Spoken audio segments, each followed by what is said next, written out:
Come on, you know me. No, say it. Say it.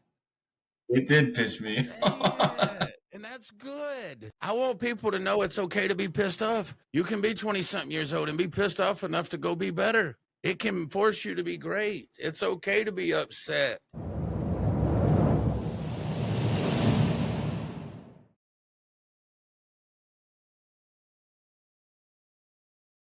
And welcome back to Podcast on Wheels. I'm your host, and today we have a real treat for you. All the way from Long Island, New York, we have Mr. Anthony Aloisio. Welcome to the show. How you doing, Coach? It's good to be on. Hey, man, I think back to all the baseball stories and all the things that we could talk about, but here recently, you've been honored with an award, 30 for 30 or 30 under 30. I'm not thinking of baseball or what. Help me out here. Explain this to me. So it's a Young Professionals Award up here, one of the towns on Long Island. Okay. It's a very prestigious award. It's going to open up a lot of doors for me, and I made a good impact so far. So I'm looking forward to what the future holds too from it. Awesome. So you're a CPA and you're doing a lot of cool things with a lot of businesses up there, helping them with their accounting and stuff. But tell us about that 30 for 30. What went into that? What type of how many people were there finalists and different kind of things? So one of my contacts that I network with, she nominated me for it. She said, "I feel like you're a great fit.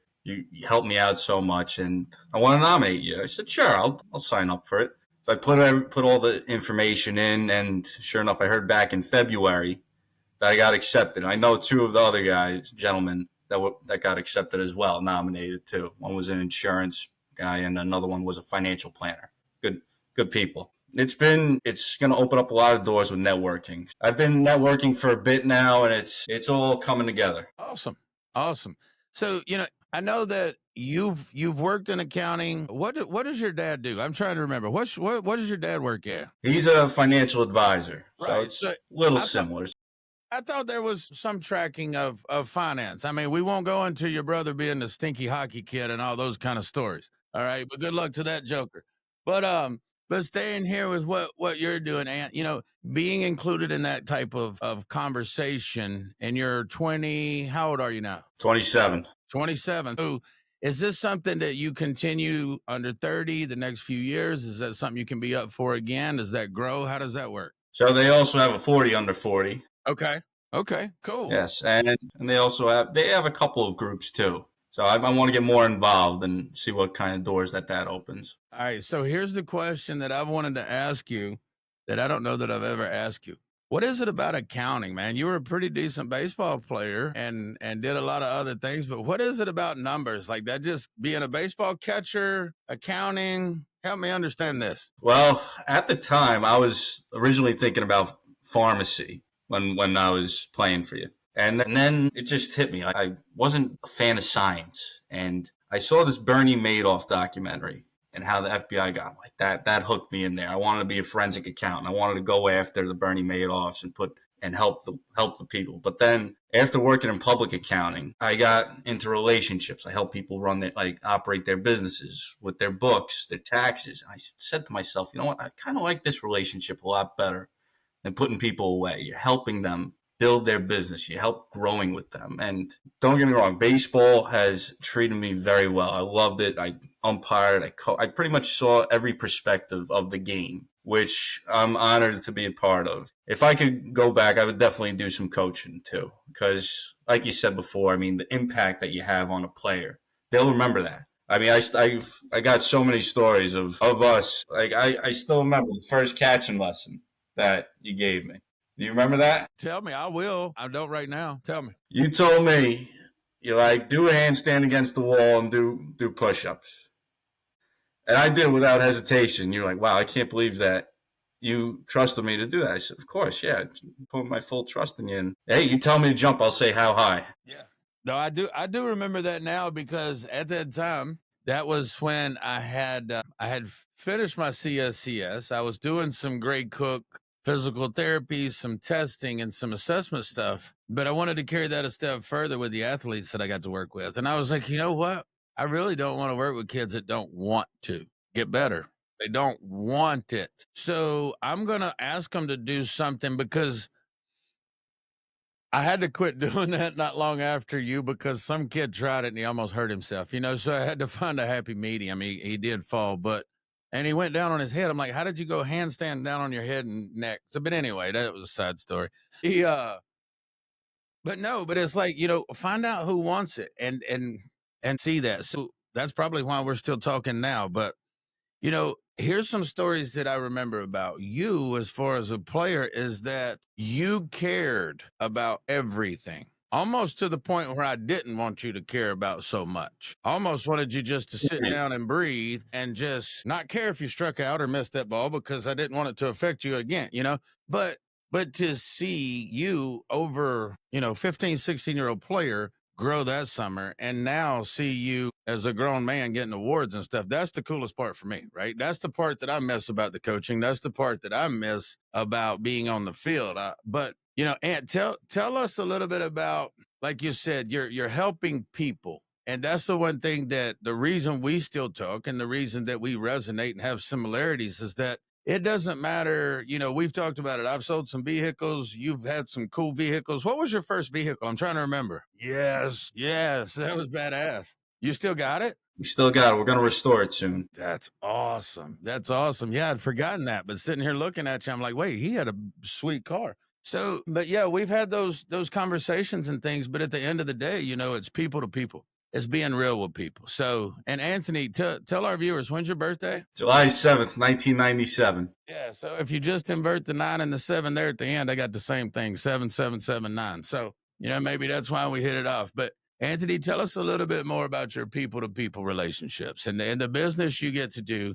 And as you help somebody grow or learn something in accounting, like tell us a story about that. So usually every person you meet, no matter what it is, no matter what area it is, there's always a purpose. And I've noticed that whenever I bounced from one job to the next. I met my last boss at a networking breakfast and he hooked me in. I met my last boss through another networking connection. It's all about connections, who you know, how you can help each other. Like, for instance, yourself, you help out with insurance. If I have a client that's building their own business, they don't have insurance, I'm definitely going to refer them to you, without a doubt, hands down. It's all, I'm trying to think what was one connection. Oh, one of my old professors, great guy. You would like him too. He's a jack of all trades in the accounting field. He's a lawyer, he's an accountant, and he does estates too. So I usually send him a couple. Like if a client asks me, "Hey, you have an estate guy?" I said, "Yes." So this is him. I've known him. I was going through grad school. He's a perfect guy to deal with, hands down. Down to earth.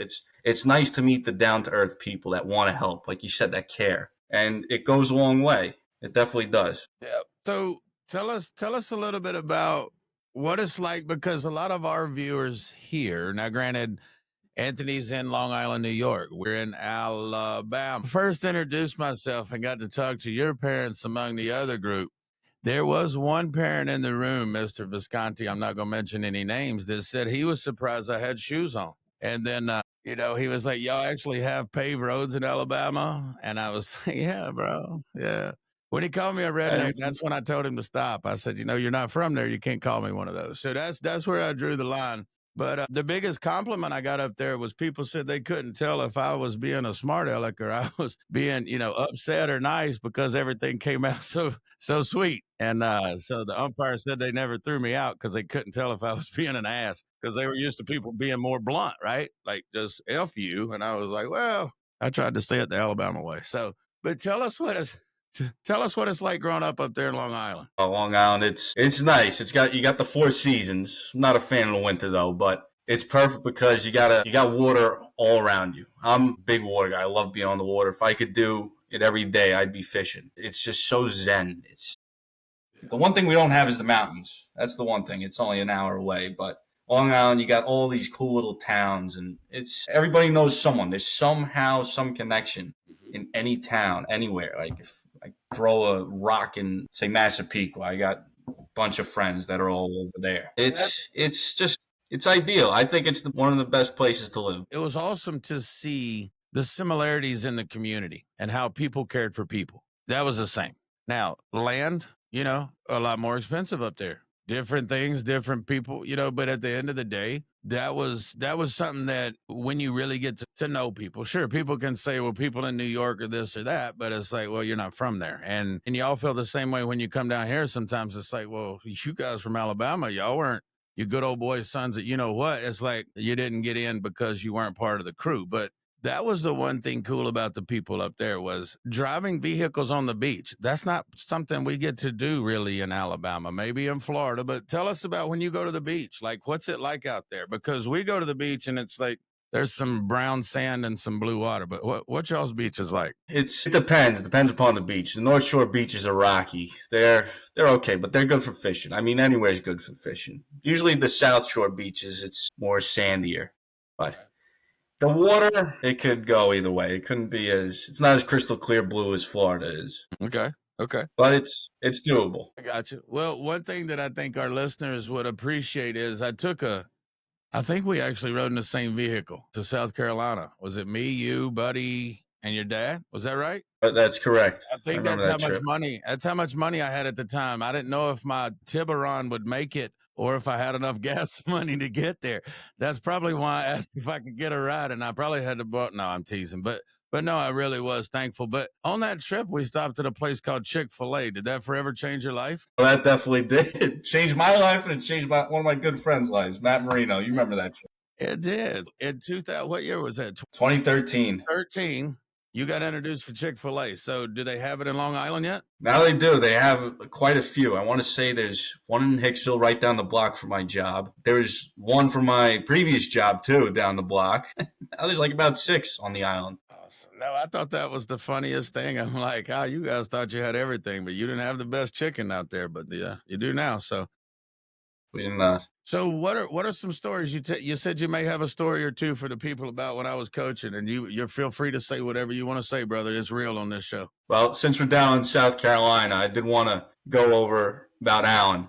Okay. He was a great guy. Yeah. God, for the short period of time that I met him and that he assistant. I'll never forget that first game when I got it. Let me jump in here real quick because this is cool and I may forget. All right, because I'm the old guy, remember? I got to go watch Alan's daughter play 2 days ago. First at bat, single, 6-hole. She's playing first, second, and she's wearing number 22. Second at bat, boom, to left field. No doubter, bomb. And I just stood there. I was like, wow, that's awesome. They put her on her third at bat. I booed the umpire, the pitcher, and everybody that would listen to me, and we left. But she's going to play college softball. She's already signed and ready to go play first baseman hitter. So, yeah, how about that? That's awesome. Yeah. All right, that's so awesome, tell us your Al story. Tell us your Al story. A lot of our viewers know Al. Oh, I got 2 good Al stories. I'll never forget when the first game, that summer, that was the only summer that I switched hit. I'll never forget. I told you that was my game plan. I was going to switch hit that summer. I was going to learn how to play lefty. And you said, all right, if you're going to do it, you're going to start the first game. The first game was a lefty. And you told me, oh, you got off lucky this time. But down in South Carolina, Alan was coaching first. First at bat lefty. I remember it was a line drive up the middle. And he was telling us, he's like, it's okay to swing with your eyes closed sometimes. So I got the first. He's like, I saw you from over here. You swung with your eyes closed.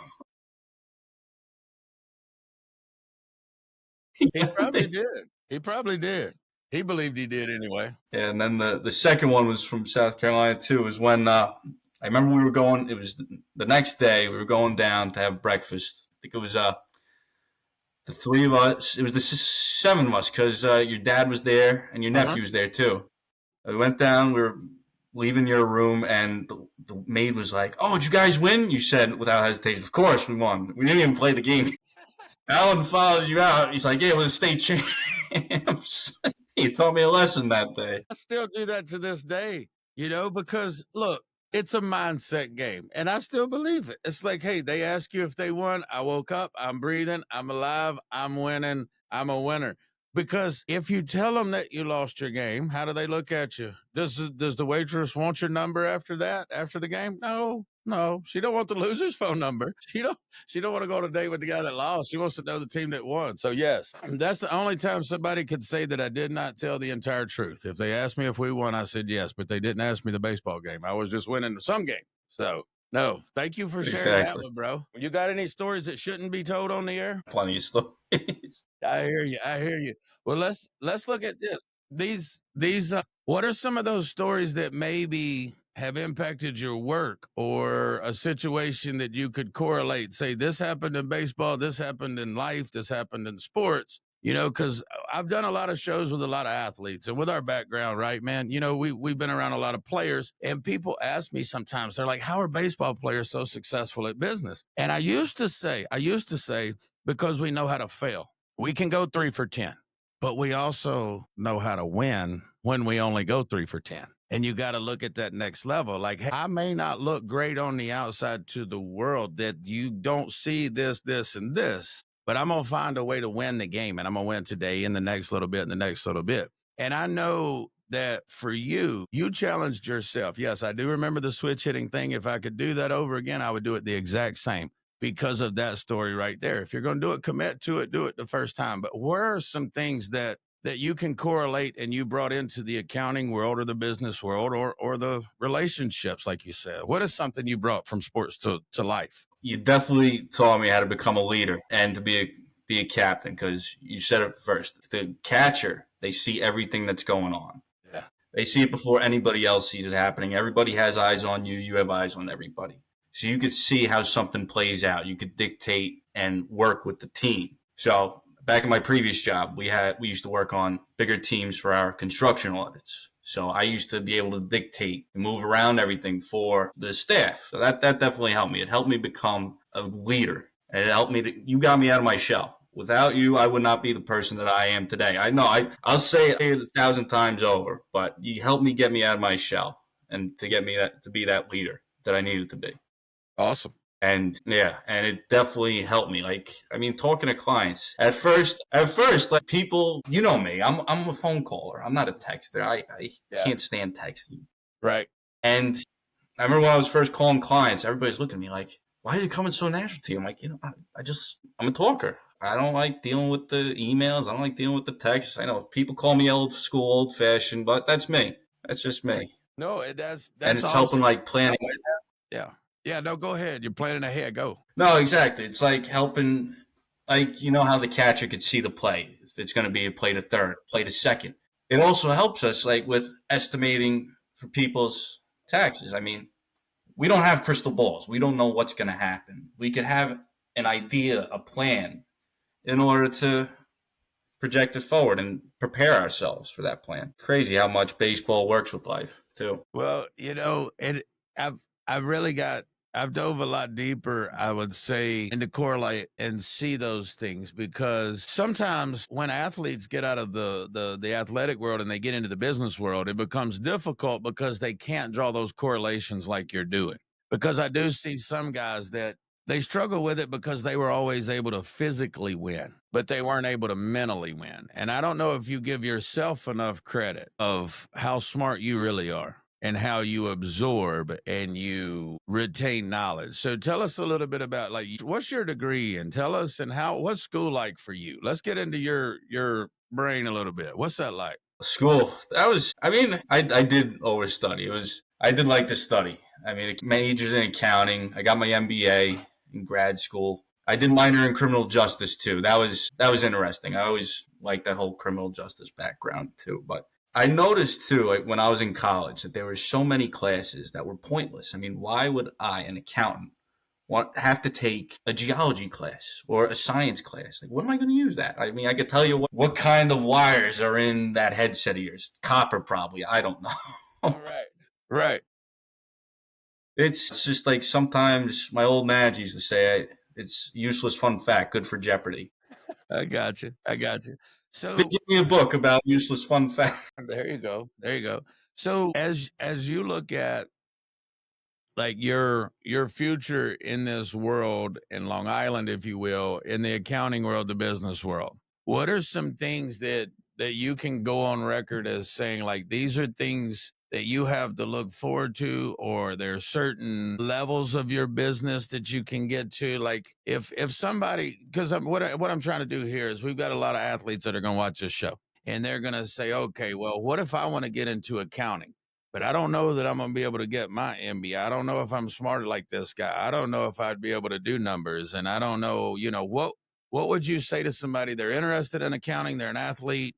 Like, what are like you said, you didn't care for the science or this, and this, but what are some things that you did that jumped out to you about it? Because you didn't really know it was going to be the people to people until you got in there, right? Because in my mind, when you say you're a CPA, I see you in a dimly lit room with a lamp and like a computer and Excel sheet with smoke coming out. Like, that's all I know. Like, it's like this guy's got a computer and a lamp and some glasses, and he gets in here and goes, and then it's magic, and that's how much taxes I'm supposed to pay in this year. It's like, okay. So, but what intrigued you about it to begin with in the accounting? See, everybody's got that stereotype all wrong. We're not we're not the we're not the introverts. I mean, some people are.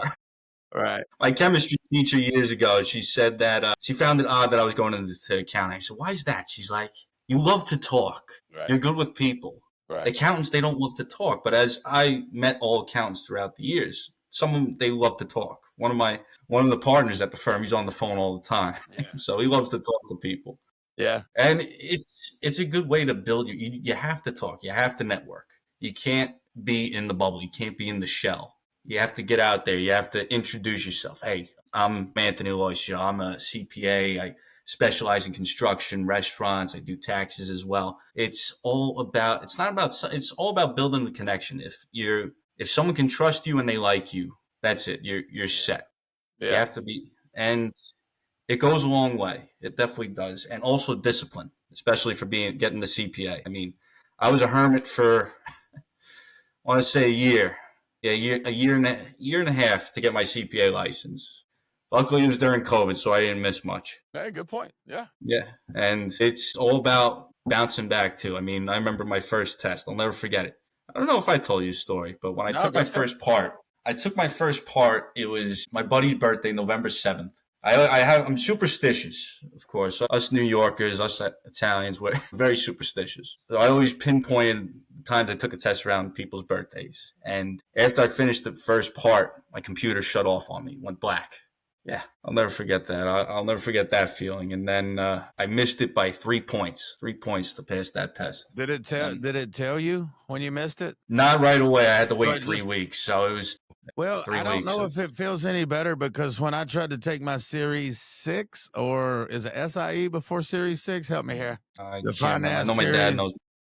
Yeah, it's a different world, but it's people out there probably laughing at me. Yeah, it has to do with in insurance. I was going to get it so I could do more with the annuities, things like that. Okay. So if you had to make an 80, I made a 78 and a 79 and a 78. But they would tell you right when the test was over, you click the button and you're looking. It goes, ha, try again. Yeah, I know that feeling.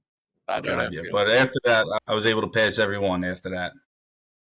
That easy, huh? Did it piss you Well, off? Did it piss you off? Come on. You know me. No, say it. Say it.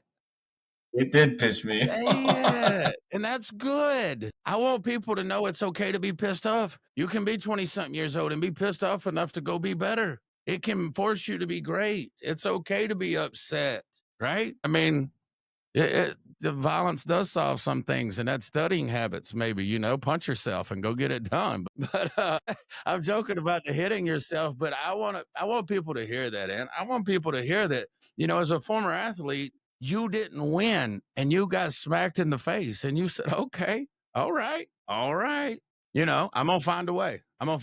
And that's who you are. That's why you're on the show today. We've got a lot of former players that have asked to be on the show, and you didn't even ask. That's another reation you're on the show. It's like, I appreciate that. I want people on the show that are going to tell the real story. And you also have 30 under 30. You're helping businesses. You're building relationships while working at different locations. Most people work at a lot of different jobs because they pissed everybody off, right? Really? It's because they can't. And it's like, a friend of mine told me last year, he said his definition of success is relationships and energy. And I'm feeling that from you. And it's because you're bringing that every day, because it's important to you to take care, and you're a giver, and that's how you operate. And you're also smart enough to start understanding that, I'm anxious. And I told you this a few years back. when you said you were going to do this. I'm anxious to see how far you take it. Because when you take somebody with your mind and your heart and you give them the knowledge of how to handle finances and you give them the ability to get to know all the people in that network, bro, like I don't know where you want to get to, but that's going to be up to whatever you want. And that's what it's going to be for you. That's why, we come back in a couple years and do this show again. And you're like, wow, listen to what happened this time. Listen to what happened this time. And you're like you're surprised. Hell, you've been working your butt off, man. It's okay. It's okay to tell people that. But no, man, I'm proud of you. And that's why I wanted to get you on here and say, look, I didn't mess up every kid I coached. Some of them turned out okay. That I didn't hurt too many feelings along the way. But if I could ask you for one more favor, just to tell us on the show, like, what are some books or some things outside of school or mentors or coaches or people? Because you may listen to somebody different than a guy from the South or whatever, like a different grow up culture. But what are some authors or speakers or people that you go to or preachers or whatever? What do you go to learn more and gain information? Good question. I definitely, you're one of my sources, and I have another coach, travel baseball coach, that I still keep in contact to this day. I've only kept in contact with all the coaches I've had throughout the years, too. Okay. You and my coach from Long Island, and it's crazy how much, like, because you guys been through it all. Everyone who has their own business too, who has their own business, they could tell you also how it is, because we're in the unknown. We don't know where we are, where we're going to be going yet. But you've been there. You've done that. Even our parents, they're perfect examples of doing that because they've seen it all. They've seen it. They're where they are today. So I really don't have an author. I mean, there's some pages I follow on Instagram, but it's not as helpful as the in-person. Well, that's kind of my point, because you're a leader, and most leaders don't really, they gain information and they use it to better the people around them. But there's also another type of 28, 30, 32, 34-year-old guy who sits out there and worships, adores this guy on Instagram or this author or this guy who says, hey, make money this way, I can save you, whatever. That's what I appreciate your real answer. You could have very easily said that you look up to blah, blah, blah. I'm not even going to throw a name out there, right? But it's like, hey, look, I'm doing what I can. There's some pages, there's some information, but I go to my sources of the people that I've trusted, that I have the longest relationship with, that I can gain the insight from. Again, that's why you're a winner, bro. You're not following the flavor of the month on Instagram, trying to see what jet he's got and what kind of car he bought, It's not, it don't really concern you, does it? It doesn't. It's all noise. It's all noise. It's all noise. And you've been a very focused dude, man. So, Anthony, I appreciate you being on the show today. I know that I look forward to more shows with you, and maybe next time we'll have some more accolades to talk about what you've done, because I see it, bro. I see it. And I've seen it from since I've met you. The difference is you have continued to grow, right? I mean, you could have very easily quit at 24, 25, 26, 27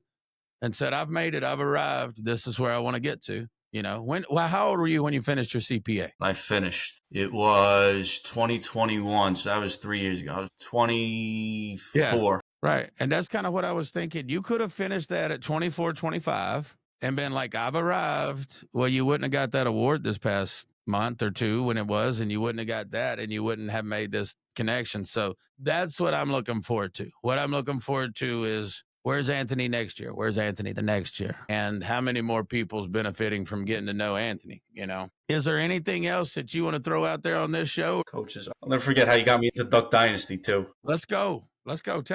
Tell me about that, because I got to meet Willie, 2 weeks ago. I know. I'm jealous. I'm jealous of you. Well, I talked to him, and no, go ahead. No, you go ahead. No, when I met him a few weeks ago. You said you're old.